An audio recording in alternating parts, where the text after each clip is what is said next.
अगर आपका भी बॉल खराब हो चुका है तो कुछ इस तरह से आप अपने घर पे ही बॉल को रिपेयरिंग कर सकते हैं।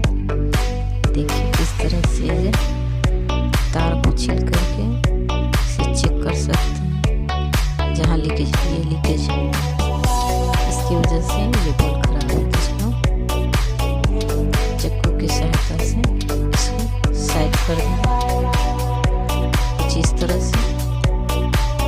उसके बाद इसे सोल्डरिंग